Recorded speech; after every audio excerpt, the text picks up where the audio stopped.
an alligator. I'm a mama, papa coming for you. I'm a space invader. Hello, and welcome to 1 Week, 1 Year, a podcast where we watch and discuss a year of film history every week, starting from 1895, the dawn of cinema, all the way up until present day. But today, we're talking about that most iconic of film years, silent film years, 1902. Big one.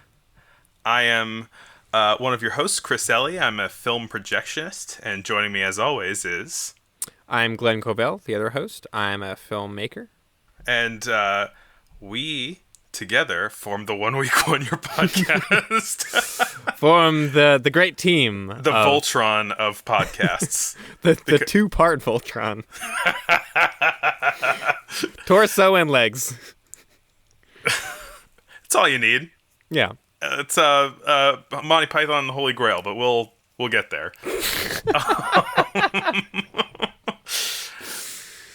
So we're like a classic film podcast, and because we're talking about movies that are copyright-free and silent and ancient, if you would like to watch along, there's a YouTube playlist that has all the movies that we talk about in this and every episode, and I finally remembered to talk about it at the beginning of the show. Nice. Glenn, how you doing? I'm, I'm doing okay. Yeah? Yeah. You're finally back to work. I am back to work. I am doing menial television post-production tasks. But that just shows how legit you are. True. So you said you're doing like sound noise reduction, that kind of thing? I'm doing what they call cleaning, which is I'm going through lots of raw footage and just taking out all the useless stuff. Oh, that is grunt work. Yeah. But hey, it's all fun footage, so it's bearable. It's enjoyable for the most part. I'm continuing to be unemployed, and the main thing that I'm doing is painting a mannequin pink. Hey, someone's got to do it. Yeah. Anyway, we like to start off every episode of the show with a little bit of historical context. So, Glenn, will you bring us the news of the year 1902? The news of the year, 1902. Nathan Stubblefield invents the wireless telephone. Steam locomotives are banned in New York City after a collision in Park Avenue Tunnel. Are electric trains on the way? Tenor Enrico Caruso makes the first million-selling recording. Leon Sopelay sets the land speed record in a steam car of his own invention. The man reaches a stunning 74 miles per hour. Recently captured in the Spanish-American War, Cuba gains independence for the United States. The Second Boer War and the Philippine-American Wars come to a close. The 20th Century Limited locomotive opens and can take passengers from New York to Chicago in only 20 hours. On board are a barbershop and secretarial services. The Commonwealth Franchise Act makes Australia the first country to grant women the right to vote. Unfortunately, only white and Maori women qualify, excluding Aboriginal Australians and Chinese immigrants. Kid Curry, the second in command of Butch Cassidy's Wild Bunch, is captured and sentenced to 20 years hard labor. Morris Mitchum creates the teddy bear, inspired by President Teddy Roosevelt's mercy to a bear cub on a hunting trip. The court strikes down Edison's patent on 35mm motion picture film stock, breaking his monopoly and allowing a standard size to be adopted across the world. Thanks, Glenn, for that news update You're of welcome. 100 and something years ago. Indeed. Gotta stay up current. Gotta stay up to date. This joke's going nowhere. So, we know why you're here. We know why you're here for this podcast, for this episode. But you gotta listen to the whole show. We're gonna make you wait. So we're gonna talk about the absolute garbage that was released this year. We're gonna make you wade through the trash with us. We're gonna go quick because Yeah. we want to talk about A Trip to the Moon just as much as you want to hear about it. But this was, other than this trip to the moon, this was, I mean, I don't want to like ruin everything that we're about to say, but this was one of the most, this is one of the worst years that I've seen so far. Maybe the worst. It wasn't great. Yeah, it did feel like a lot of I feel like movies are getting longer and not necessarily better always. And when we say longer, I mean like 6 minutes. Yeah. But hey, a 6-minute boring movie is a lot longer than a 40-second boring movie. So Yeah, and we're used to watching so many of these that 6 minutes feels like an eternity. oh yeah, You better earn that 6 minutes. oh yeah. Only very few of these did.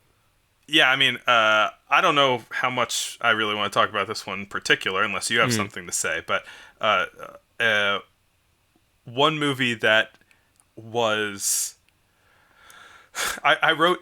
It was 10 minutes long, and I wrote, it isn't long so much as it takes a long time for anything to happen, is Jack and the Beanstalk. Yeah. Oh, Jack and the Beanstalk.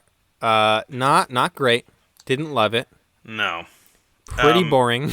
Yeah. And very low quality, so it's like hard to even appreciate what's going on. I couldn't find anything HQ online. The YouTube copies of this are not of very good quality, which did make it a little bit more difficult to watch. I mean, yeah, it's Jack and the Beanstalk. It kind of hits the standard things, but definitely going into it, I was like, oh, okay, we'll get some like giants and some like cool effects and stuff. Not really, not so much. Yeah, considering the giant that we saw in the Magic Sword last week, you'd think that they're flexing their giant technology, you know? Yeah. But literally, these people are just the same size. Yeah. It's just a tall man. But this is Edwin S. Porter, who is Thomas Edison's main guy. Yeah. And he made his most famous movie that he made is going to be next week, The Great Train Robbery. But he made a bunch of okay movies this year. Well, another important one important to me anyway, that he came out with this year is the third in the Uncle Josh trilogy. Yes. Finally rounding that out. It is probably also the worst of the Uncle Josh films. Interesting. I mean, I don't know. I don't know if I would agree. I mean, it is a complete knockoff of another movie. Yes. Which, I mean, the Uncle Josh movies are not, I wouldn't say they're renowned for their originality. Mm-hmm. But the other ones at least felt like they were sort of movies of a genre less than they were direct knockoffs of other movies, which this kind of is. Right. So, to be clear, this is the first original film character, Uncle Josh, in his third installment called Uncle Josh at the Moving Picture Show. So the first two were just kind of early trick films. They were from 2 years ago, and they were spook 'em ups in Uncle Josh in a spooky hotel, and Uncle Josh, I don't know, fights a ghost or whatever it was.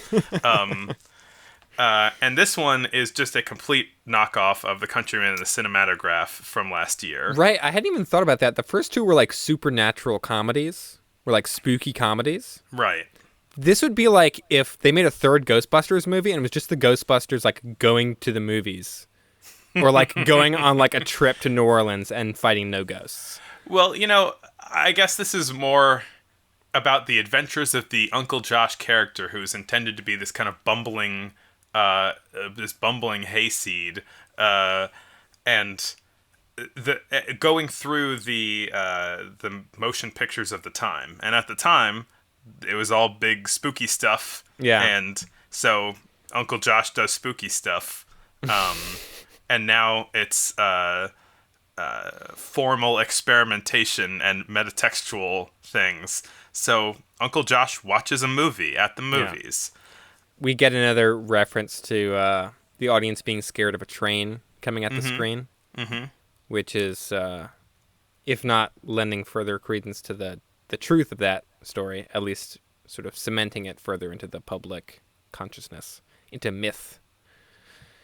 Yeah, for sure. And I mean, you know, it is a knockoff of The Countryman and the Cinematograph from last year, but I think it does a little more with the concept. You know, he tears down the screen at the end. Yeah. And he gets in a fight with the projectionist, which I would definitely fight someone if they tore down a movie screen in front of me. It's also kind of interesting that when he tears down the screen, the projector is behind the screen, thereby implying in the fiction of the film that it was being rear projected, which I don't think was really how they were doing it at this time. Oh, really? I have no idea. I thought that might be some indication that was how they were doing it. Maybe. I don't know. That would be very interesting if it was, because it would mean that they would be doing it mirrored. I mean, if you're projecting text onto the screen. I guess if there was no text, if there were no intertitles or anything, then it would be fine. Yeah, I suppose so. Huh. Yeah, so, he hoots and hollers at the screen. He gets scared by a train, and then he wants to fight with something on the screen because he can't understand. Because Uncle Josh is an idiot.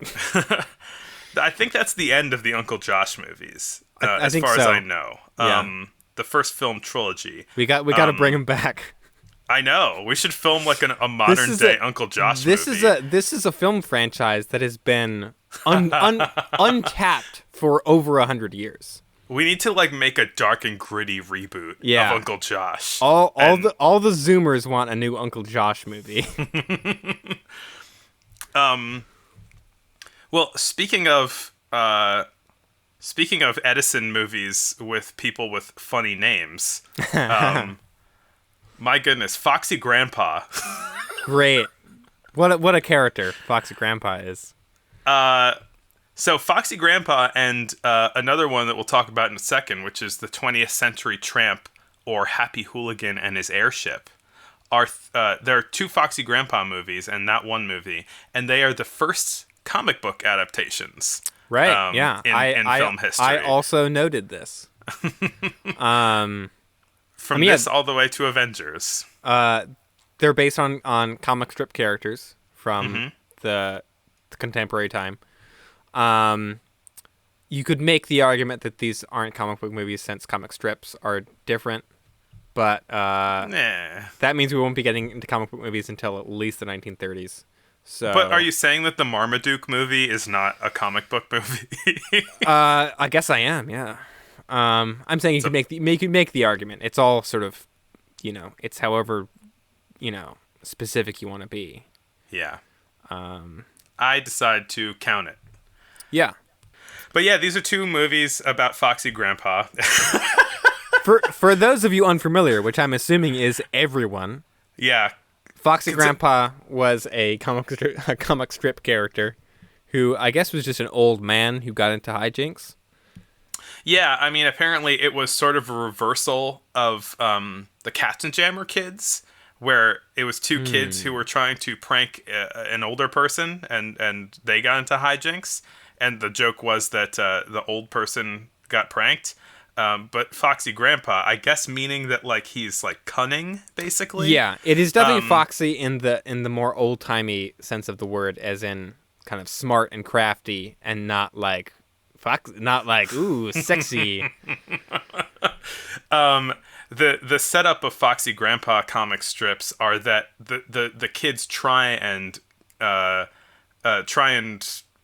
fool Grandpa, but then he turns around and fools them every time. The full title of this movie is "The Boys Think They Have One." The boys think they have one on Foxy Grandpa, but he fools them.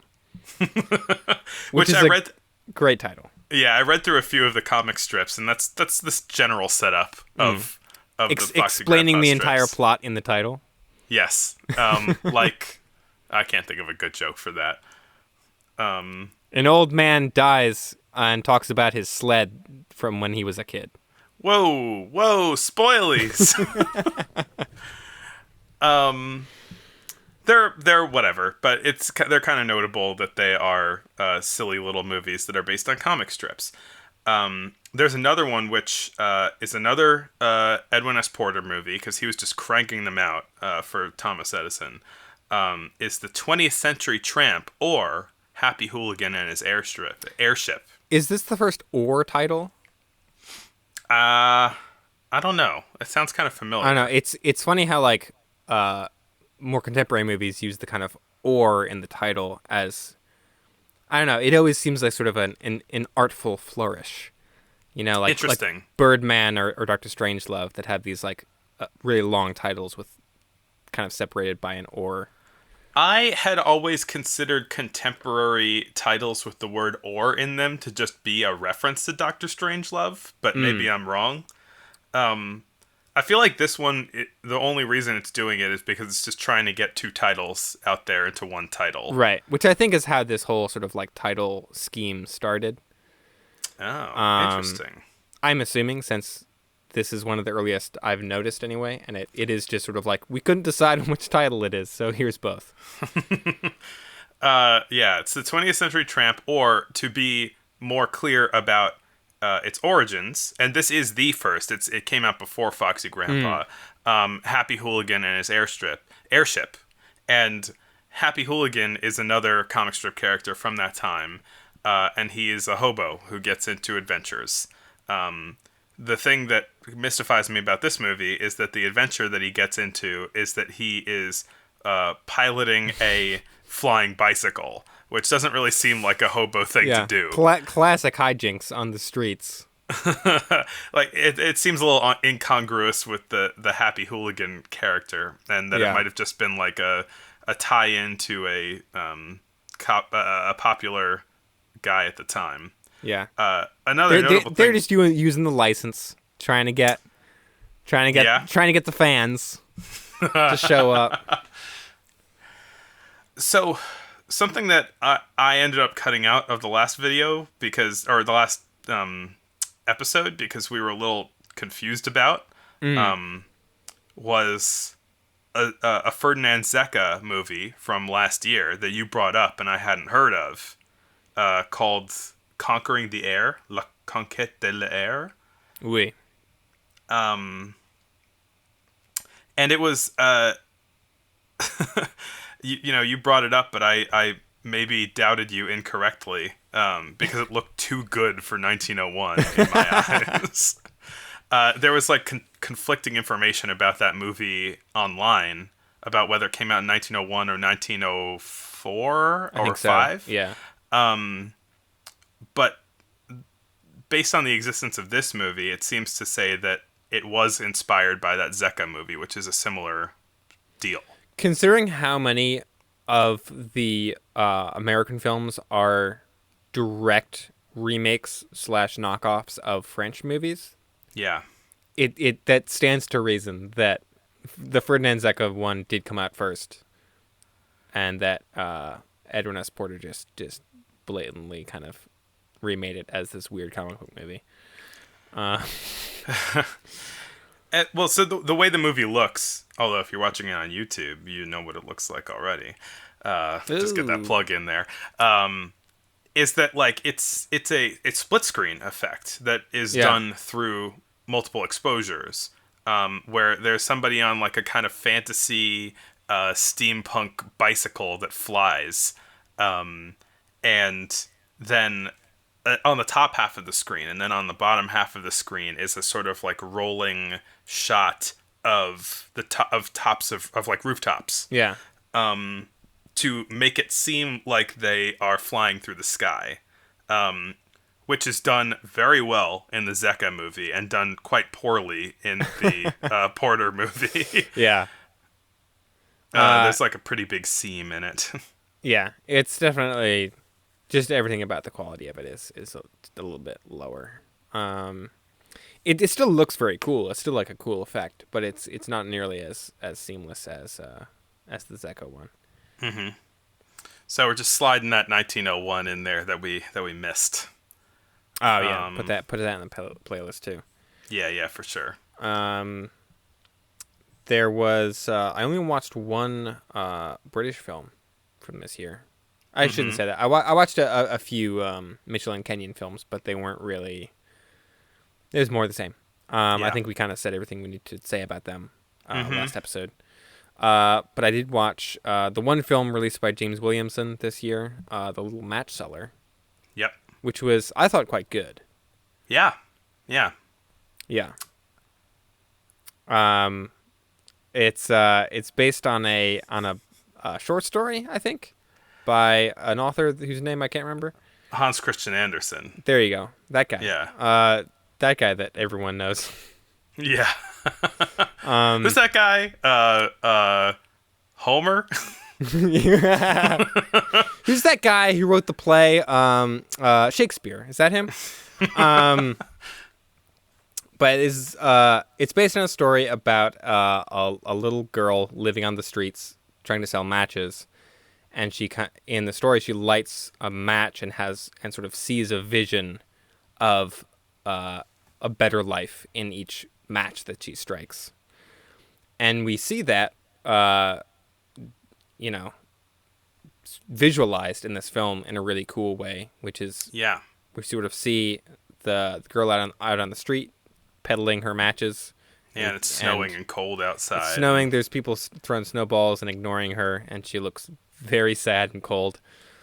And to kind of warm herself or just to escape, she starts lighting some matches, and each time that she does, there's a double exposure sort of second image that appears on the wall next to her of like a table full of food, or like a Christmas tree. Yeah. And just like nice warm scenes that to just make you feel awful for this kid. Yeah. And then, once you've gotten real good and sad about it, she dies, and a policeman finds her cold, frozen body. And that's the end of the movie.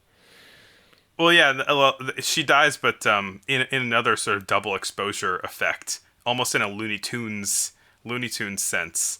An angel, which I guess in the original story is her grandmother, reaches down from the kind of vision that she sees and takes her soul like out of her body, like that someone would die in a Tom and Jerry cartoon or something like that, and then like takes her off to heaven. Yeah, and then she's happy in heaven.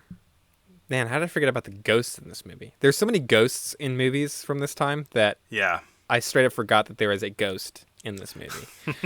An angel and a ghost. There's a lot of fairies and angels in these movies also, which I think was just sort of a part of the zeitgeist at the time. Yeah. The zeitgeist. The poltergeist of the time. All right, what else did we watch? Criminy.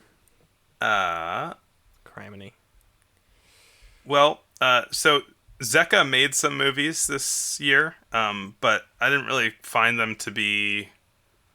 I didn't like them as much as the ones from last year. No.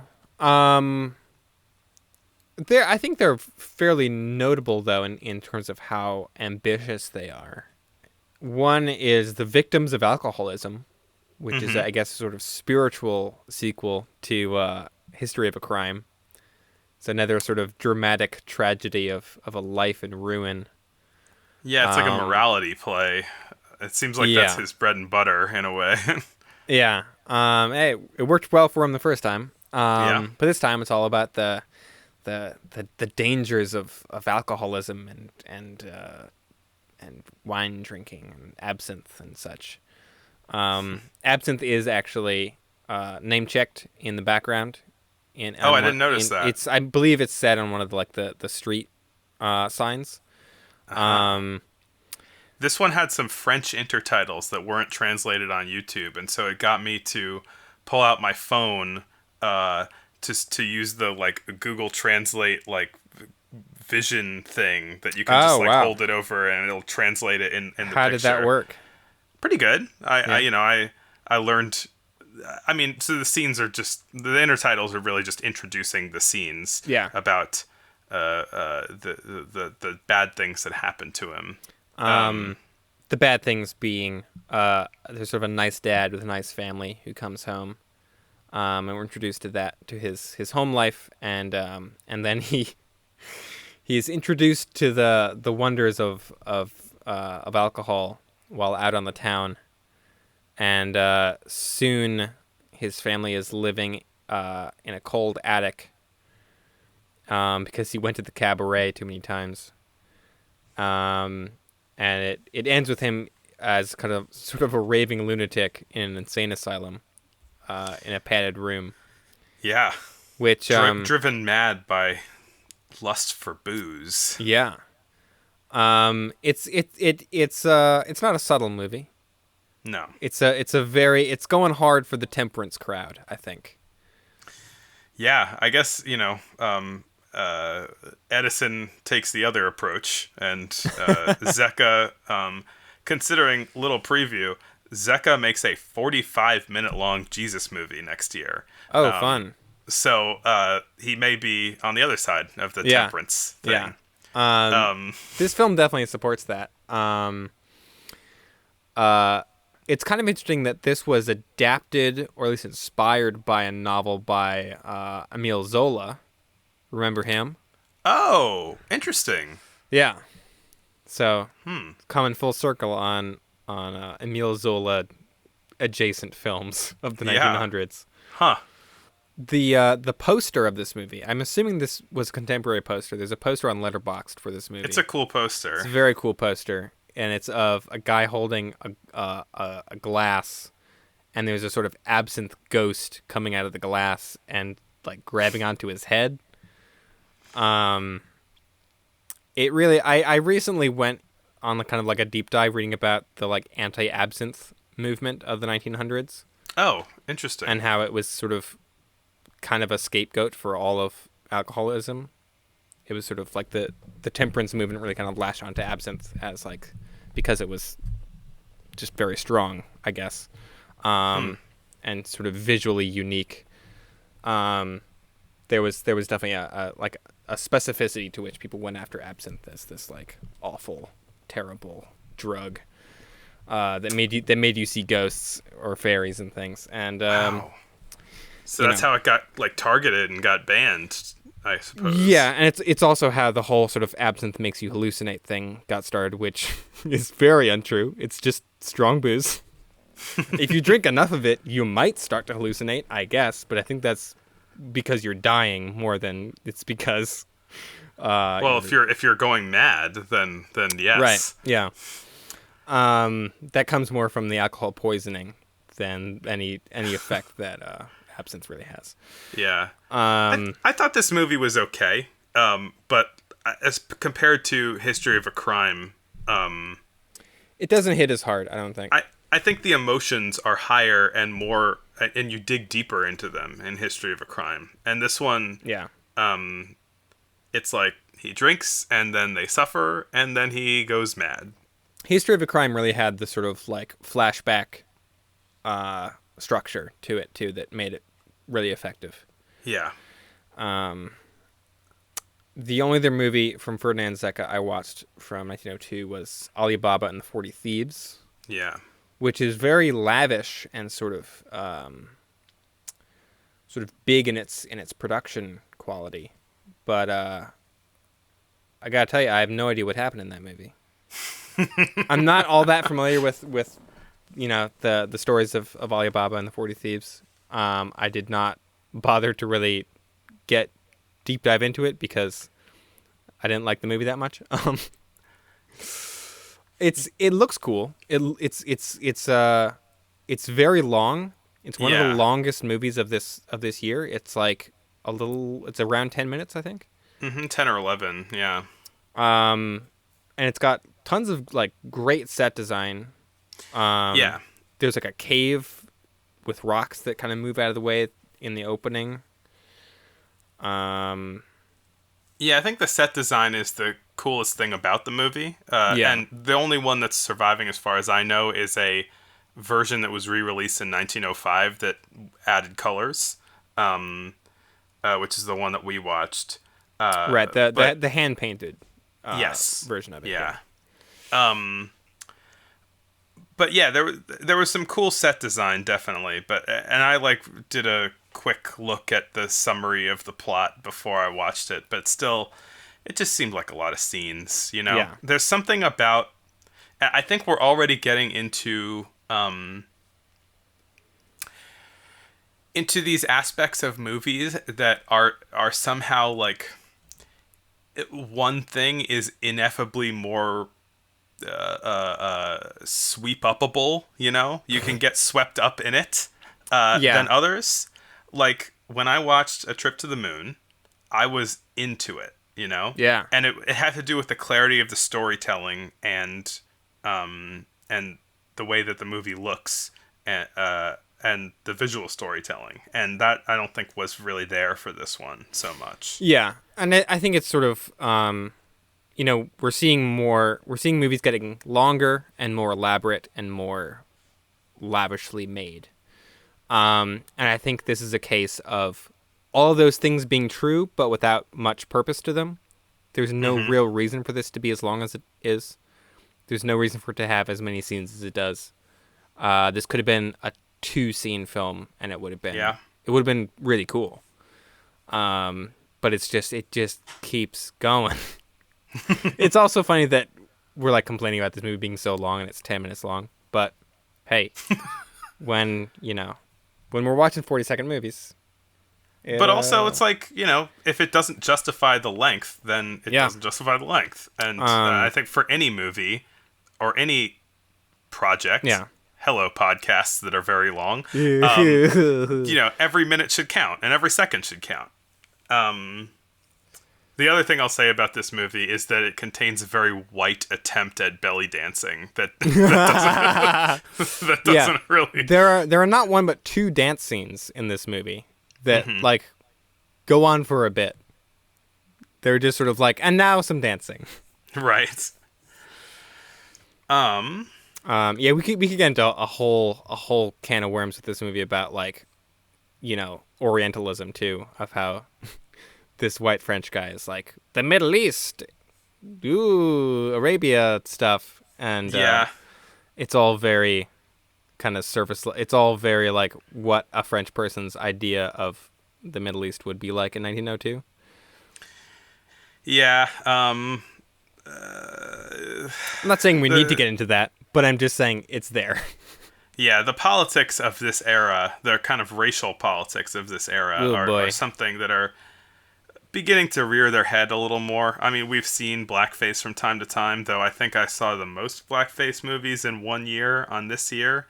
And there's little things that we don't even need to mention, but I think the people just weren't, it's a combination of people being dumb and old-timey, and also movies themselves coming out of a vaudeville tradition where all that stuff was invented. You know? It's before people learned how to treat other people with empathy. Before people learned that other people were people. Yeah, exactly. I mean, one of the only really notable Alice Guy Blaché movies that I watched this year,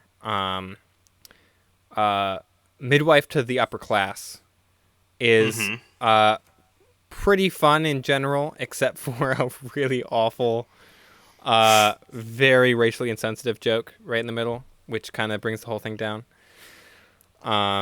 Which I laughed at, but because it was absurd, It is absurd. It's played to, it's such a, it's a very silent movie kind of overreaction kind of thing. Oh yeah, I mean absurd in terms of its silly racism. Yeah, everything about it is just absurd. But this kind of continues also Alice Guy Blaché's thing of just casting only women in her movies, which I still can't tell if it's intentionally queer or if it's just she just only casts women in her movies. I didn't notice that was the case. Well, so this is 2 women show up to I guess a baby peddler to buy a baby. And I don't know if that was intended as a sort of 2 women getting a baby, or if it was just sort of these ladies were around, they're the only actors I have today. Right. This also has more Cabbage Patch Babies in it, which I guess is a thing with Alice Guy Blaché. She likes making movies about babies coming out of cabbage. My estimation was that she remade this movie because she made this movie because she had those baby cabbages lying around. Right. Yeah. Those giant cabbages. I think someone on Letterboxd called this a sequel to the Cabbage Fairy, which is maybe a little bit of a stretch, but The Cabbage Fairy opens up her own small business. it's certainly in the Cabbage Fairy cinematic universe.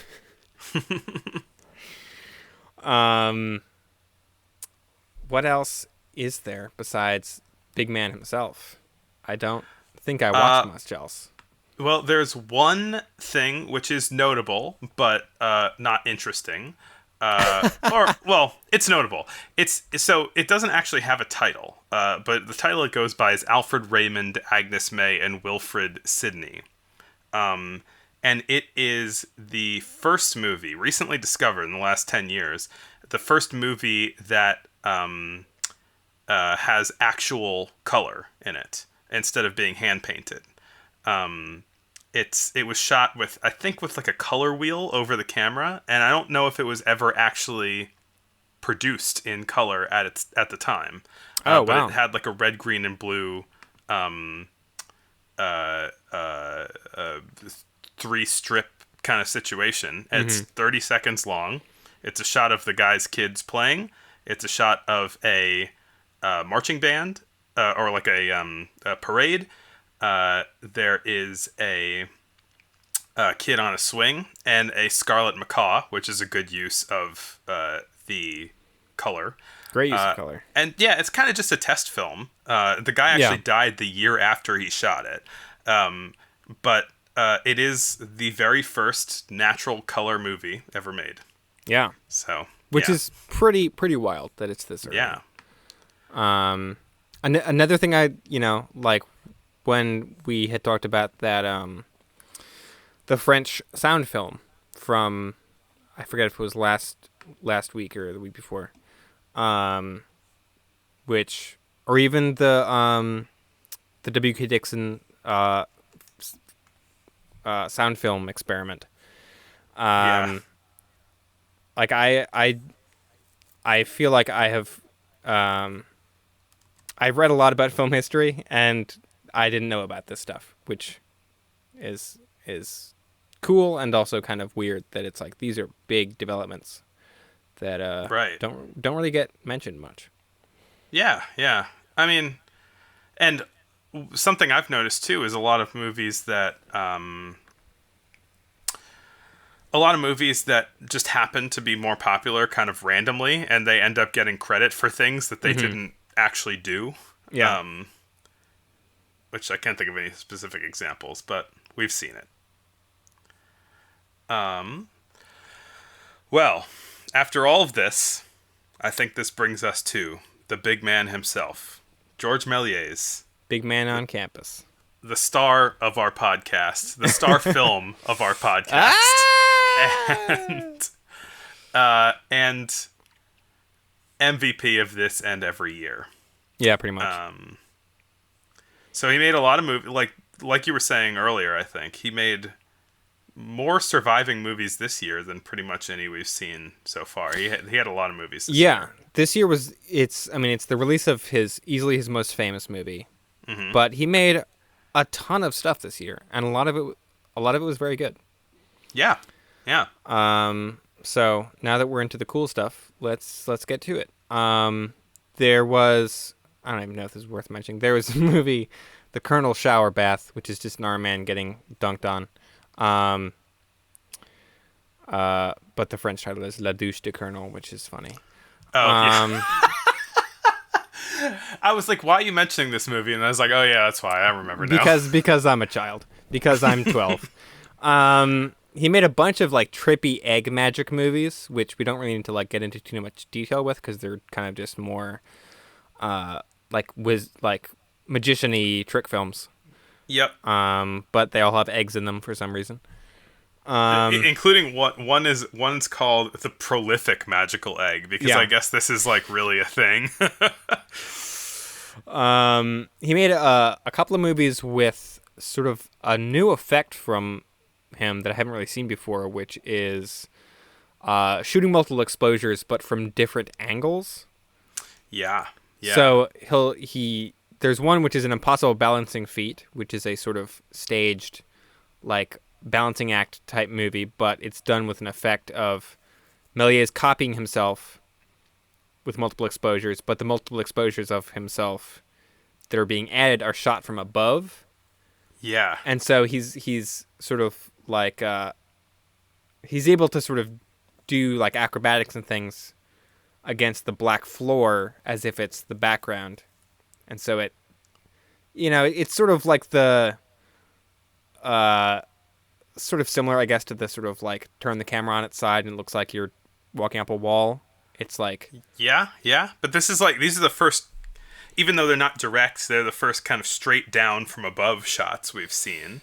Yeah. And it's cool that like he's discovered a good trick with this double exposure stuff, and he's finding new ways to augment it to do new things. Yeah, he's already bored with it. Like he's already trying to find new ways to make it cool and interesting and new.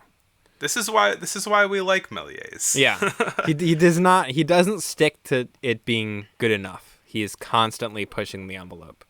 Something that I've noticed is that a trend sort of that I've noticed is that you could say the French are making advances in storytelling and effects. Mm-hmm. The English are making advances in like shots and like formal stuff, like new angles and new ways of cutting.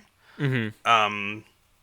And the Americans are taking both of those things and blatantly repackaging them and selling them at a higher price. Yeah. For a country that's supposed to be, the genesis of film or whatever, the premier place where film is done, we did not have a gracious start. No, not at all. I don't know if I know next week we'll get to a good one, but I'm trying to think of like a really genuinely good American film that we've seen so far, and they're pretty few and far between. Yeah. But yeah, I thought an impossible balancing feat. He's getting really practiced with this double exposure stuff, and so he's having, himself as the main guy, and then three other people balance on three other of himself balance on his hands and his head, and it looks so smooth. Yeah. It looks, he started out really choppy with a lot of this stuff, but it looks like they're really just standing there, which is great. Yeah.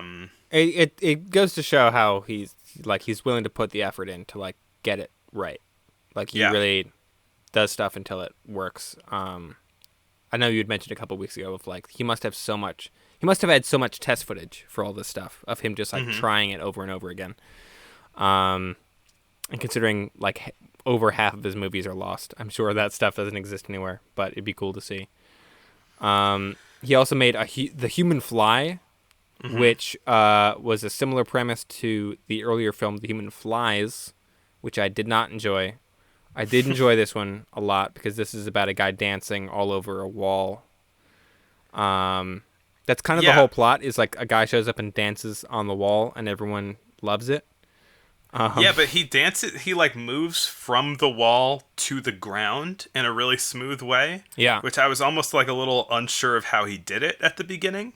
It took me a second to realize he's doing the same effect as an impossible balancing feat. He's just doing it even better here. Yeah. It's so clean. It really looks like he is just he's just walking from the floor onto the wall, and then doing breakdancing on the wall, basically. It also is a great showcase for Méliès as a performer. Like he's doing all of that acrobatics and dancing and stuff, and he's very good at it. I guess that's true, man. What a shame that he kind of went into obscurity in his later life, I know, yeah. Like, I guess we'll probably get into it when we get to that point, like, in his career. But, yeah, he did not have, like, the happiest life after this. Or you can just watch the movie Hugo, and that will explain it for you. Yeah, that's for 2011. He did, 1902 was the last year that Méliès did reconstructed newsreels. I guess after Trip to the Moon, he was like, I'm done with reality. I'm not making these anymore. This is bullshit. One of them is lost. The Catastrophe of the Balloon Lepax, which is a reconstruction of an airship disaster, which sounds like it would be interesting to watch, but it's lost. The Eruption of Mount Pelée, or in the UK, the terrible eruption of Mount Pelée and destruction of Saint-Pierre, Martinique, is a very cool one. It's only one shot. There's no actors, but it's like a bunch of effects all layered together of a volcano erupting and destroying a town. Yeah. I thought it was pretty cool. I mean, are there a bunch of effects? It kind of just looked like a miniature town with a bunch of smoke above it. Well, it's got the smoke. It's got like some little lava effects. I think there's some chalk that he used to make like ash rain down. Yeah. It's very kind of painterly. Like it does not look like real footage. It looks like a sort of heightened, as all of Méliès' movies tend to, a sort of like hyper real volcano eruption. There was some YouTube confusion on this one also. There's Méliès' version of this was lost until about 2007, but Ferdinand Zecca also made a version of it that was often misidentified as the Méliès one. And they're both on YouTube, and most of them credit the Zecca one to Méliès. Maybe I watched the wrong one. Although it was from Flickr Alley, so they have only made one huge mistake so far. The Zecca one is definitely going for something a bit closer to photorealism. Mm-hmm. I think there's also an Edison one, but I couldn't find it anywhere. It might be lost. It might just not be on YouTube. We were talking about new ways that he's using the double exposure tricks, and so Gulliver's Travels. Oh yeah, we should talk about these first. You're right.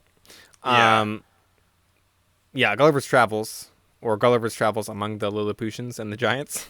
Yeah, I love this one. I thought this one was great. It was so good. It was really good.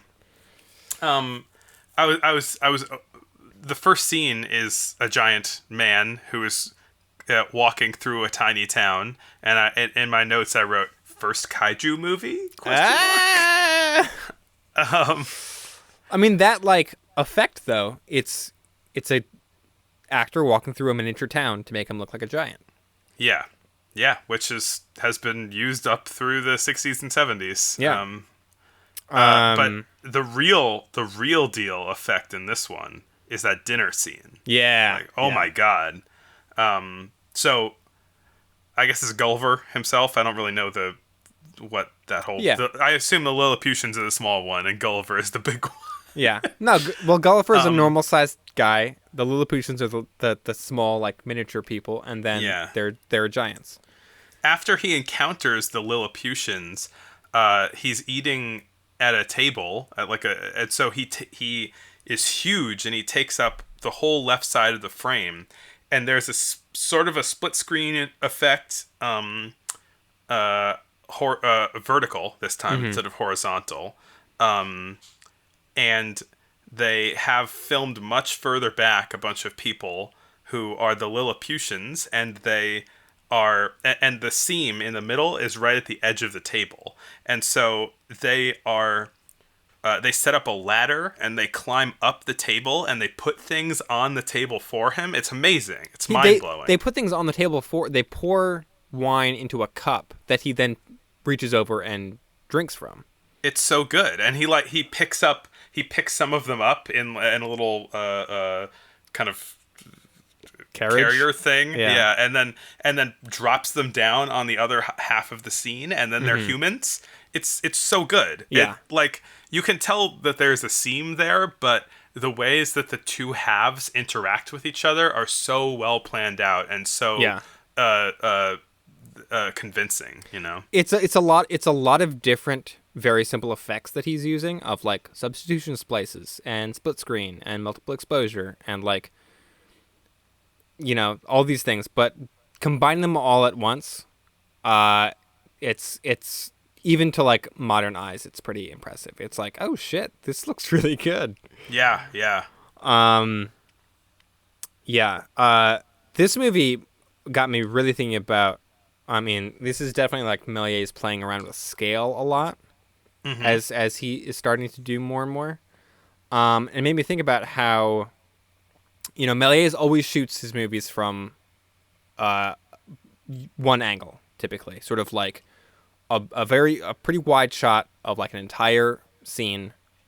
Yeah, and like a stage. Exactly like a stage. So that if you're watching it on a screen, it would appear like a stage. And therefore, the actors would probably approximate roughly the same size as a person. But in this movie, he shoots the Lilliputians from super far away, so they're tiny on screen. Yeah. We never see close-ups of the Lilliputians. They're always crowds of like tiny people. Yeah. And then when the giants show up, the giants are shot at a like medium to close-up shot of which them. is so weird for him, right? It's like the only time he's ever done that, other than like the balloon head blowing up. Like he's never shot people this close up, and it made me think about the reason he's doing that is so that on a movie screen they're going to be blown up really huge. Like he's directly trying to give a sense of scale to the audience based on how big people are in the frame, which I think is really cool. That's interesting. So you're saying that it's kind of it's made with that all of his films are made the way they are because they're made with an eye toward what they'll look like when exhibited. Yeah. Rather than cutting close to something for the sake of being able to cut close to something. Within the fiction of the movie. Yeah. I don't know if he's even thinking in those terms, but this movie really kind of brought that into my mind, at least. Right. Of like, the only time he's ever doing a sort of traditional like medium or close-up shot is when they're giants.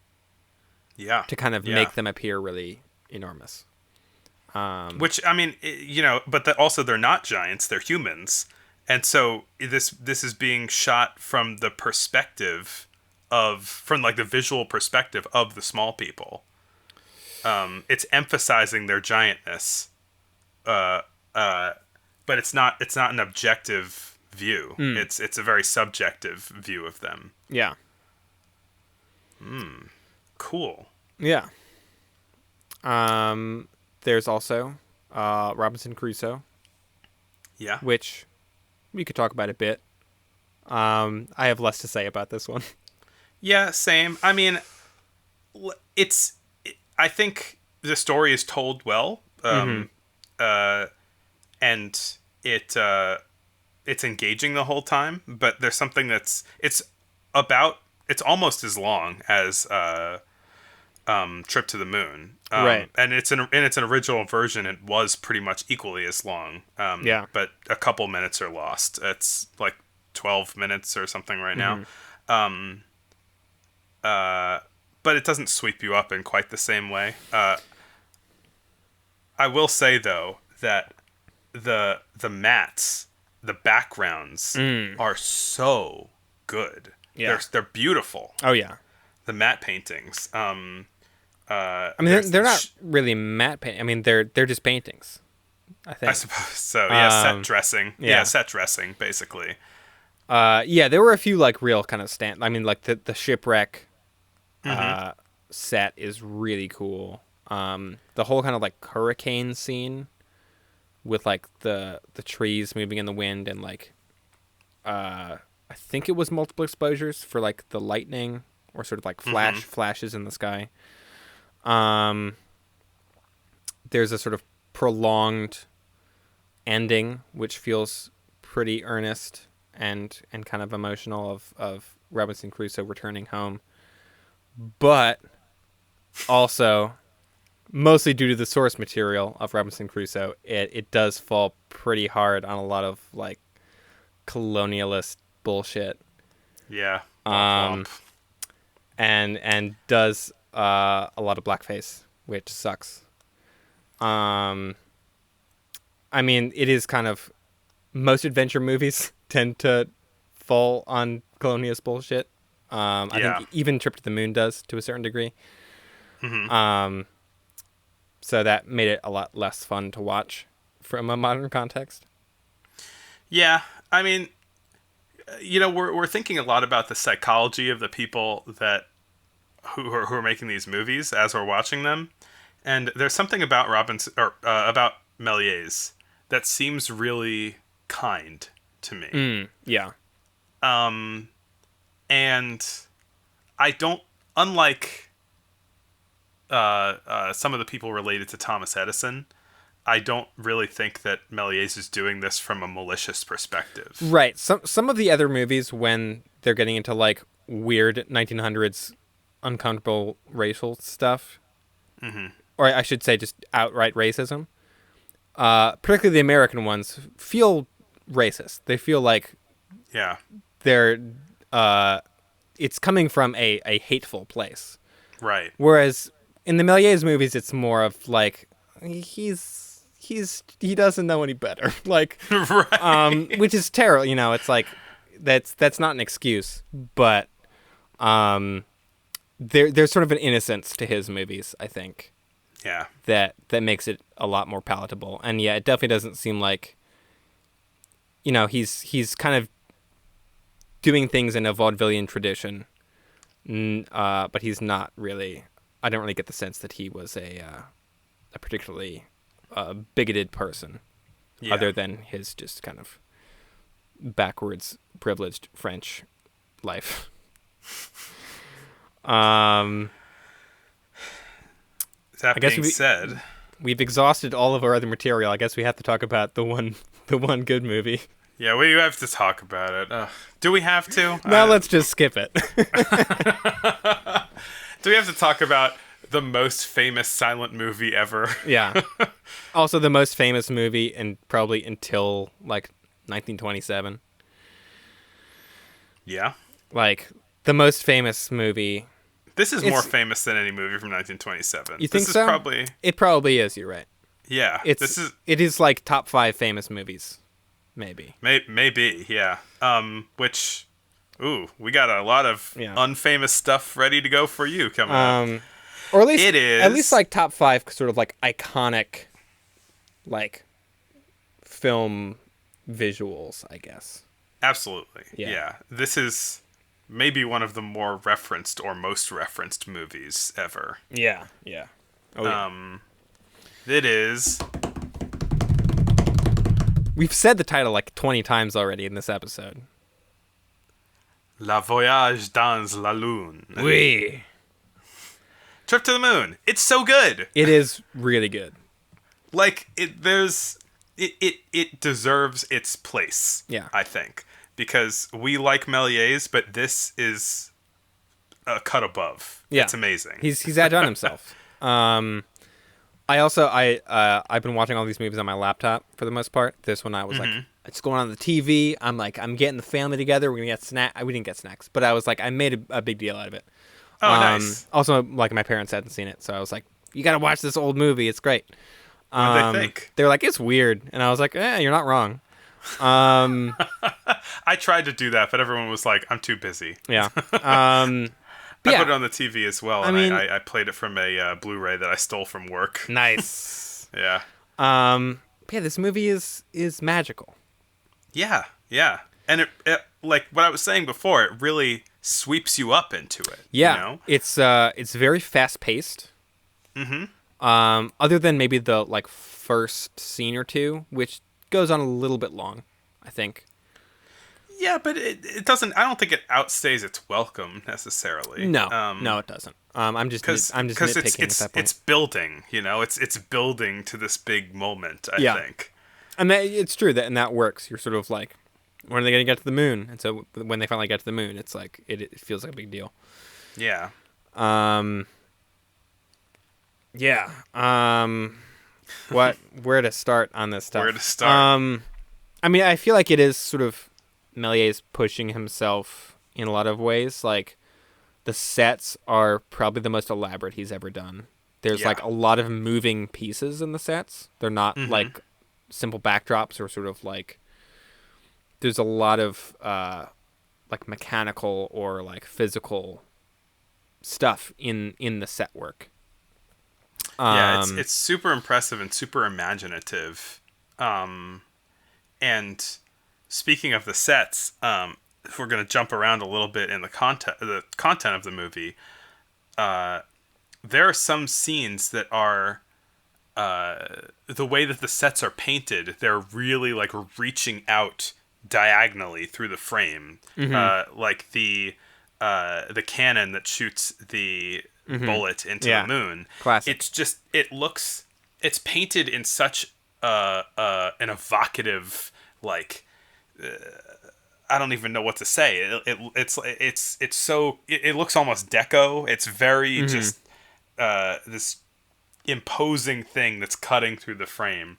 And there's another scene where the scientists are kind of surveying the whole work site when they're building the cannon, and they're standing off on the right, and then like deeply into the background you see behind them the whole scene playing out like in miniature to sell the kind of very far away effect. And it's like one of the more, like, you could call it deep focus, but it's like it's emulating this type of shot that is, I don't know, it's not even necessarily possible in real life. But right, yeah. Well, like with what is it, Gulliver's Travels, he's doing a lot with scale, and he's doing that mostly with the sets and sort of like building them in the way that they feel massive. Like like with the cannon and things like that, like he'll build just part of it.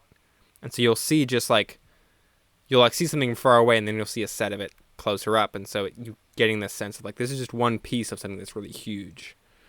Yeah, that's true. A close up in the Méliès sense, which is close up, which is it's sort of, you know, the camera is moving closer to something, but the people aren't really getting any closer to the camera. Yeah. Well, I guess we can go over it. I think many of you have seen this. I was in the kind of realm where I'd seen it, and I'd probably seen it a couple times, but it all just kind of faded into my memory. You know, I never like sat down and said like Trip to the Moon, you know. Tonight we watched Trip to the Moon. And I highly recommend that everybody go and watch this. Yeah. More than anything so far. It's amazing. Yeah. Yeah. But anyway, it is it's a bunch of astronomers who are at some, I think it's called the Astronomy Club. It's like this science hall, and I didn't know that it was called the Astronomy Club when I watched it, and so I was like, oh, this is a bunch of scientist wizards. Yeah, no, that was also my assumption. They're all dressed like in sort of like Halloween wizard costumes with like the star and moon hats and robes. It's so cool. It made me really wish that scientists nowadays would all just dress up in wizard costumes and just be the lords of the unknown, you know? Well, and even in the context of the movie too, I think they are kind of scientist wizards, because they all hold out their telescopes and turn them into chairs, which they then sit on. Which is, you know, I don't think just any old astronomer can do that. I think you have to be an astronomer magician. And so one of the people, whose name is Professor Barbenfoulis. How did I say it before? Barbenfoulis. Barbenfoulis, I think, is how. Barbenfoulis. Professor Barbacoa. He wants to. He draws on a chalkboard. This is another like great scene of like anticipation. You know, he's presenting his idea to go to the moon, and so he draws on a chalkboard like his plan to build a cannon to launch them to the moon and everything. The plan visualized in this case of him drawing a dotted line on the chalkboard to the moon. It's simple but effective. Barbenfoulis, by the way, is French for tangled beard, which is a nice little in joke for all the French. And yeah, like a lot of them go, "You're crazy! I can't believe it! Go to the moon, ridiculous!" Yeah. But then some of them, they end up kind of coming around, and five other astronauts, or soon to be astronauts, but science wizards at this point, join him on his journey, and they are Nostradamus, Alcofrisbus, Omega, Micromegas, and Parafaragaramus. Parafaragaramus. They are all Transformers.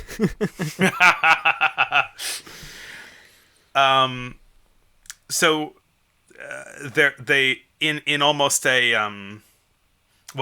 they begin building the cannon. It goes to a scene of like a bunch of workers that are like putting together the metal and everything like that. Building a giant bullet for them to travel in. Yes, yeah, exactly. And they kind of observe it. Then they go to the next scene, which is the one that I was talking about, where they are on the far right edge of the frame and from like 5 miles away and looking down in at the construction site, and there's a bunch of other fire and smoke and things as the thing's being built. Yeah, it's sort of it's a painted backdrop, but there's like actual like smoke effects and things like that to kind of sell there's like, smokestacks with real smoke coming out of them to kind of sell that this is way in the background and not just a painting. Yeah, so good. It looks great. Yeah. And then they are there's one of them. Probably the second most famous shot from this is when they are loading the bullet into the cannon, the bullet that they travel inside of. Which I was reading the like a lot of the sort of like smaller context of this movie. This movie works incredibly well with absolutely no context. Which is great because like they've been relying on fairy tales for you to understand the context of what's happening, but this one is strong enough in its storytelling for you to understand without that. But yeah, go on. But reading the sort of like original notes from it, the people who are loading the bullet into the cannon are supposed to be I guess Marines or some sort of military force, but they're all played by women in sailor outfits, which also, in this like fantasy world that Méliès has created, where wizard magicians, scientists exist and go to and shoot themselves into the moon, also like the armed forces of France is like women in sailor costumes. But yeah, it's another piece of like great set work where like they climb into this big bullet, which is like, and it takes up the whole frame. Yeah, and then a bunch of women in sailor costumes pushes it into the back of a cannon. Yeah, and there's a bunch of kind of fanfare. There's all these like onlookers and people directing the operations and everything, and it's like really building. It's building. Yeah, it's great, and you're getting more of these close-ups of the machinery and the chrome and brass and everything. It feels very H.G. Wells, Jules Verne, which is clearly an inspiration on this whole thing. Yeah, I mean, it was, I guess, I don't know if Méliès directly like cited those authors, but there were two books from around the time, From the Earth to the Moon by Jules Verne, I think, and then there was another one by H.G. Wells. I've read the title, but just based on the Wikipedia, it seems pretty clear that those are like his main influences for this movie. And then big moment. The cannon goes off. There's a big puff of smoke at the end of the like painted cannon backdrop. Yeah. Which really helps sell it. And then we get arguably one of the most iconic shots in film history. Yes. Which is the bullet hitting the eye of the moon. Yeah. Which, I'm used to seeing this in black and white. The color version was only discovered / restored about 10 years ago. And so people, the one that people are familiar with is the Moon Man, the kind of melty face Pizza the Hut Moon Man. just getting the bullet the bullet ships shot into his eye in black and white. But in the color version, his eye starts bleeding, which I'd never seen before. That. Yeah. Gruesome. Yeah, it brought a new context to the scene, because I assume that was intended, because these are the original colors on the colored version of the print. So yeah, it's that classic shot of the camera moving closer and closer to the moon, and then it lands in, and it's very, very gruesome, as you said. This is the only shot which is like, there are a lot of like smaller effect shots in this, of like multiple exposures or like substitution splices, but nothing like too crazy. Whereas thinking about this shot, it is a much more sort of complex visual effect than anything else in the rest of the movie. Yeah, I mean it's similar to the man with the rubber head. Man with the rubber head effect from last year. But yeah, it's combining that with a couple other, like, because then the backdrop doesn't move, so it's clearly like either a cutout or like a multiple exposure thing happening there with the moon getting bigger, and then there's a substitution splice with the bullet appearing in the moon's eye. That's right. Yeah, and this is another classic Méliès moon face, which he loves. Right. His most famous moon face. Yeah, and this one with a human and not some gnashing demon moon. Yeah, it's not a giant like cardboard moon with big teeth. It's like you said, a Pizza the Hut looking moon man. And yeah, it is a great example of Méliès's kind of like magical realism in his movies of like. Yeah. I mean, the scale of this shot does not match anything else in the rest of the movie, whereas the bullet that hits the moon eye is, about a quarter the size of the entire moon. Not that big, maybe an eighth the size of the moon. But then the next shot, we see the bullet landing on the moon in a much more sort of like, I say realistic, but it's still like a bullet landing on the moon in a 1902 film. Right. Yeah. But compared to landing in the eye, it's more like it's not fanciful. It's not fanciful in the same way as a moon face man, who it's not metaphorical like the moon man is. Right. Exactly. And so what you do see them land on is another beautiful set. Which is this lunar surface with all of these spires and like natural spires and weird landscapes, and then you see the bullet kind of arrive and land on the ground. Yeah, and I think a practical effect of it just kind of like getting brought in on a track or a string or something.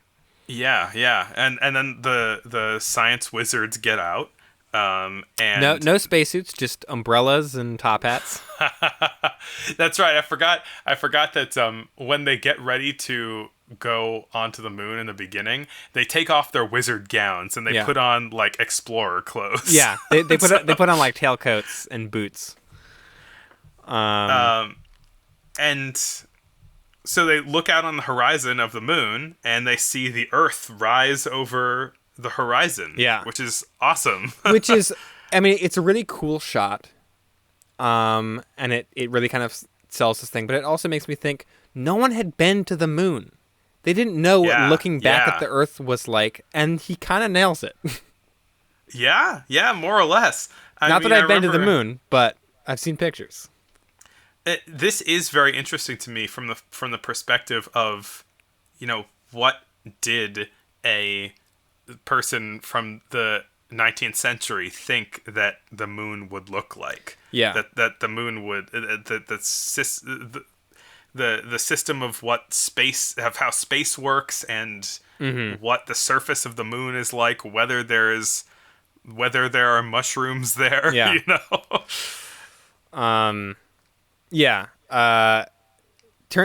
turns out Méliès' vision of the moon is much cooler, I think, than the real moon. There are a lot more spires and a lot more mushrooms. I also like how immediately after this, the explorers decide they want to, hit the hay. They want to spend the night. Yeah. So they'll get out their blankets and lie down. Just sleep under the stars, but on the moon. Yeah. Well, yeah, and then a bunch of stars show up. We get a bunch of faces in the stars, which is kind of cool. We get a bunch of like astrological, like gods appear in the sky. Yeah, a moon god, a Saturn. I don't know if these are actual gods, but Saturn and a star all appear, like in Astronomer's Dream, if I remember correctly, like with kind of a person sitting on them, hanging from the ceiling, representing sort of the god of the moon or whatever. Yeah. I guess just kind of looking down, like, hey, it's people on the moon now. Good job, science wizards. Yeah, but then they wake up and head off into. I'm trying to remember exactly what happens next. They go into a cavern down below. They see a shooting star before that, though, don't they? Oh, I don't remember. Yeah, there's a shooting star. It looks cool. They go down into a cavern, and the cavern set is another just amazing backdrop set piece. The whole thing is full of mushrooms. There's a waterfall. It looks great, especially with the hand colored version. If you watch that one, it'll be on the YouTube. And then all of them are holding umbrellas because that's just naturally what you do when you go to the moon. One of them opens his umbrella to protect you from the gamma rays. Yeah. One of them opens his umbrella and sticks it into the ground where it becomes a mushroom and starts to grow. Yeah. And then thereby alerting the indigenous moon men.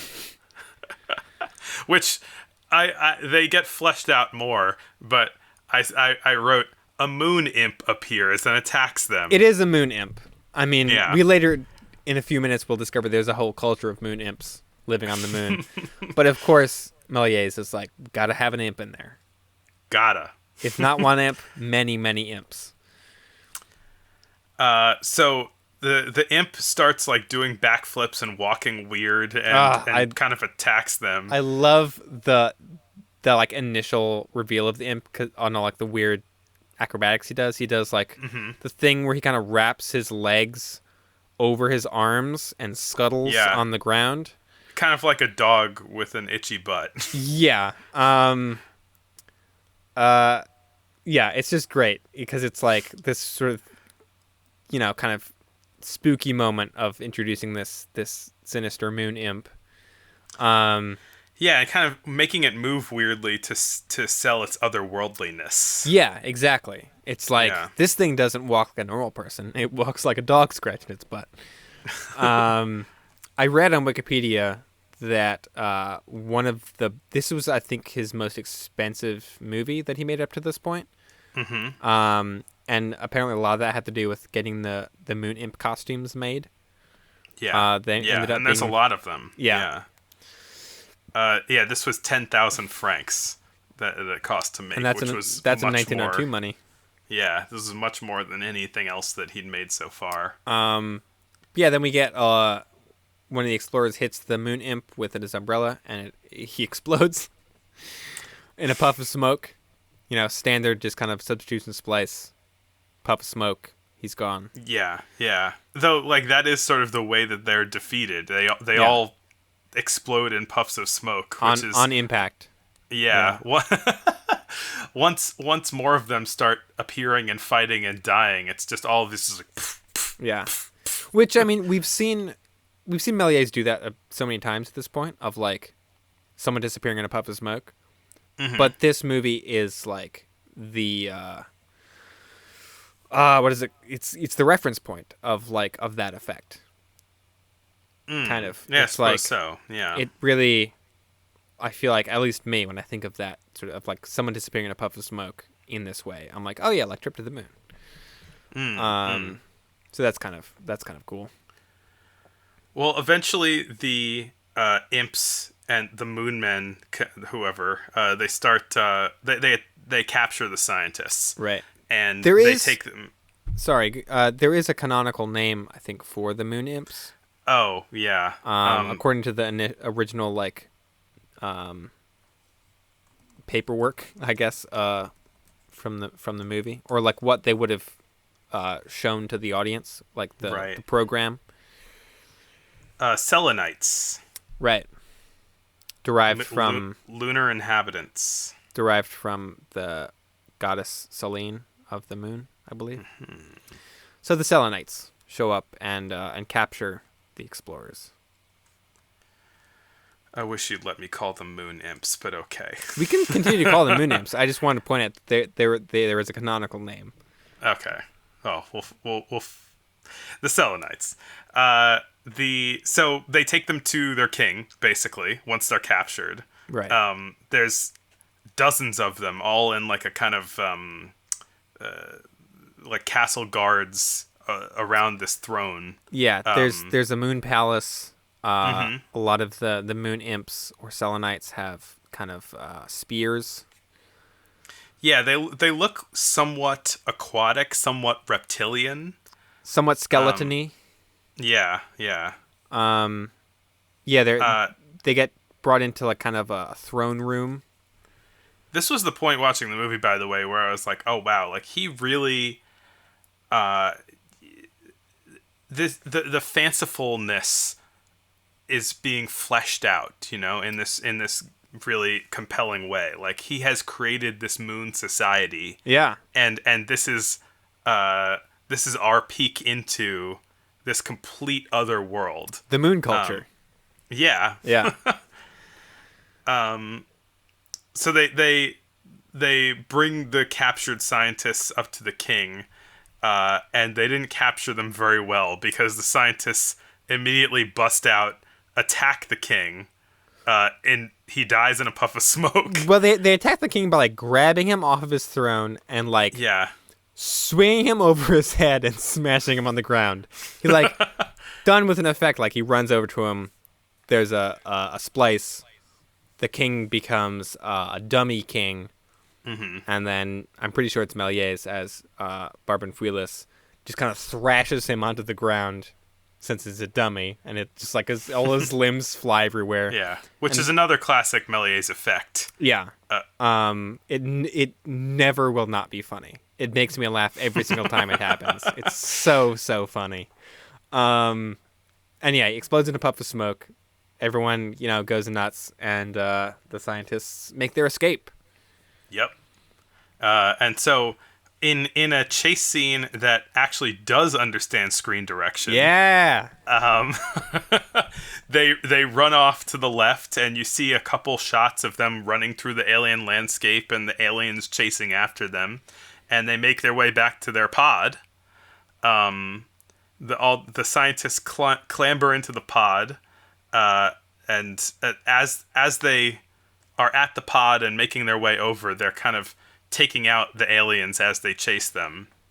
It's little fights with the Selenites as they're being chased.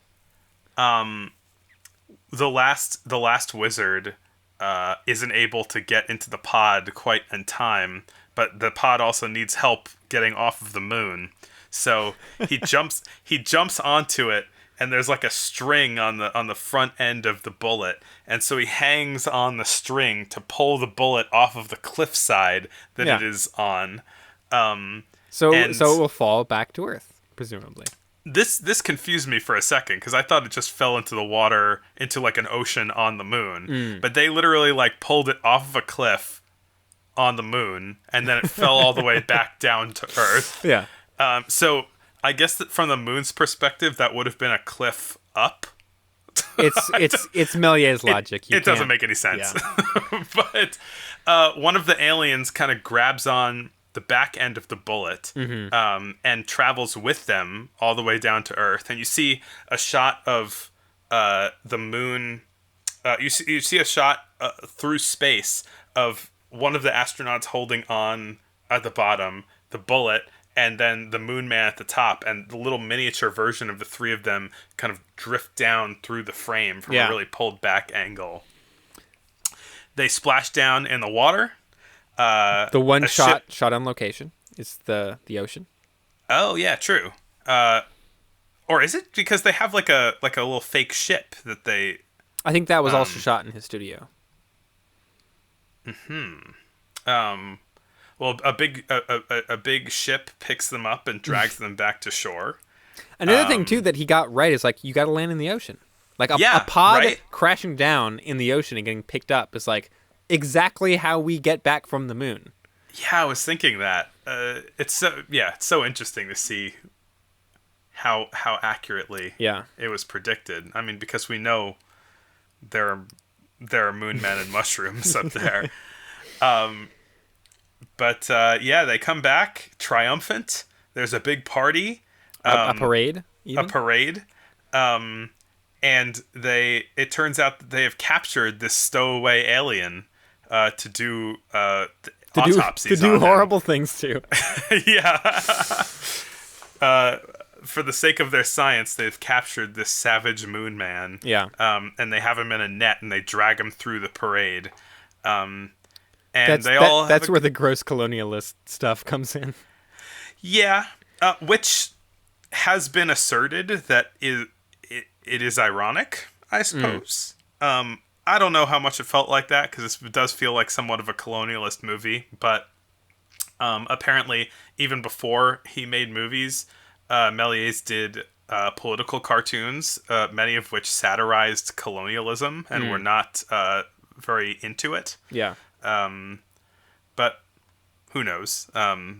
Maybe moon people aren't people to Méliès. But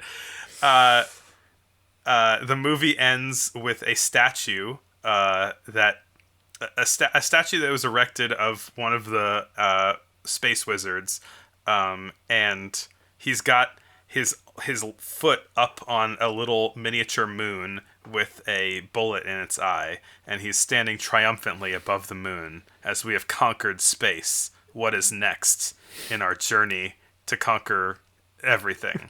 The end. Yeah. Great film. Yeah. I was just reminded just then of how many movies from around this time end on some sort of like tableau kind of representing the entire movie. A sort of like triumphant single image that feels more like almost a collage. It's usually it's like sometimes a it's kind of like rising. like a bow, a curtain call kind of thing. Yeah. But then also like sort of we have finished the movie, so party, like in right in the Magic Sword last week. Yeah, a lot of them end that way too. We have finished the movie, so no party. That's a good way of putting it. Yeah. What else to say about this one? Well, again, it's so good. It's so good. Yeah. Yeah. One thing, this was extremely popular when it came out. And Méliès had already been dealing with a lot of scummy Americans stealing his movies and releasing them as their own or just copies of them.